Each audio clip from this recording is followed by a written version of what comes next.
जरासंध एवं शिशुपाल के वध।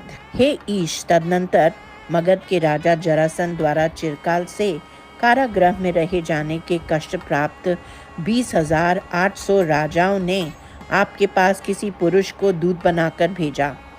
अधिक से क्या, उसने मगध के नाश की याचना ही की। आप जरासंध की ओर अभियान करना चाहते थे। उसी समय वहां आए हुए नारद द्वारा कथित युधिष्ठिर के राजसूय यज्ञ के उद्यम से आप दोनों कार्यों के युगपत आ पड़ने के कारण अत्यंत आकुलित चिंतित हो गए। तब उद्धव ने कहा, शत्रुओं को जीत लेने वाले राजसूय यज्ञ में दोनों कार्य सिद्ध हो जाएंगे। तब आप अपने लोगों के साथ इंद्रप्रस्थ को पधारे। आप अपनी सभी पत्नियों के साथ इंद्रप्रस्थ में आए। धर्मपुत्र ने अपने भाइयों से, जिनका बल आपके कृपा कटाक्षों से बहुत बढ़ गया था, सारे भूमंडल को जीतकर अनुपम श्री प्राप्त की। तदनंतर उन्होंने भक्तों के दास बने आपको भीम और अर्जुन के साथ जरासंध की ओर भेज दिया। तब हे देव, आप तीनों ब्राह्मणों के वेश में जरासंध की राजधानी गिरिब्रजपुर में गए और उनसे युद्ध का उत्सव मांगा। जरासंध का पुण्य भी पूर्ण नहीं हुआ था कि आपके हाथों मारा जाए, इसीलिए भीम को उसके युद्ध कराते हुए आप अर्जुन समेत राजयुद्धवा बने खड़े रहे। युद्ध नहीं थमा, चल रहा था। जरासंध उद्यत हो लड़ता था। तब आपने एक वृक्ष शाखा को बीच से चीर कर दिखाया और भीम ने संकेत पाकर विपक्षी के शरीर को चीर डाला और यूं उसे मारकर भूमि पर पटका दिया। फिर आपने सभी बंदी राजाओं को छुड़ा दिया और उन्हें आशीर्वाद समेत परम भक्ति दे दी।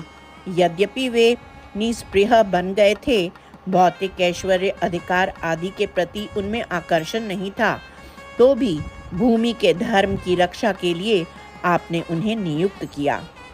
अब धर्मसुत ने राजसूय शुरू किया। उसमें प्रत्येक राजा बड़ी प्रशंसा से सेवक बन गया था। हे जगत के स्वामी, आपने भी ब्राह्मणों के चरण धोना आदि सेवा की। राजश्रेष्ठ युधिष्ठिर के भाग्योत्कर्ष के बारे में क्या कहा जाए। तदनंतर धर्मपुत्र ने सभासदों के साथ विचार विमर्श किया कि सवन कर्म में श्रेष्ठ अग्र पूजा किसको दी जाए। फिर सहदेव के वचन को मानकर उन्होंने बड़े हर्ष से सारे विश्व के समस्त भूतों के आत्मरूप आपके अर्थ वह विधि पूरी की।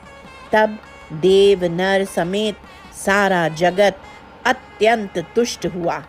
तभी चेदी राजा शिशुपाल कह उठे, आश्चर्य! मुनियों और नृपतियों में बैठते कौन मूढ़ या नास्तिक पशुपाल छोकरे की पूजा करता है?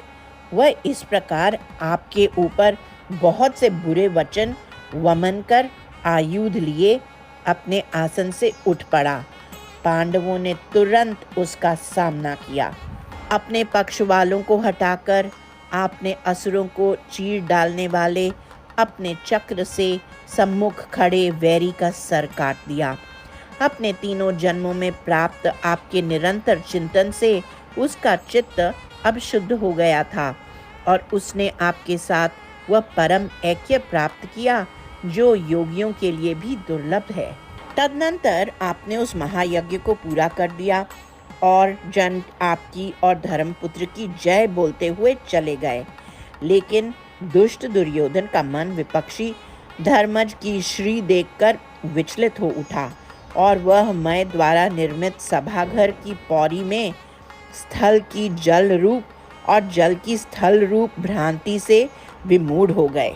दुर्योधन की इस दुर्दशा को देख भीम तथा पांचाली को हंसी आई और आपने अपने कटाक्ष के लेश से अथवा कलापूर्ण साकूत कटाक्षों से उसे बढ़ा दिया। इस तरह आपने धरा भार के निराकरण का बीज तत्काल बो डाला। वही आप, हे विभु जनार्दन गुरुवायूर पुरेश, मेरे रोगों से मुझे बचा लें।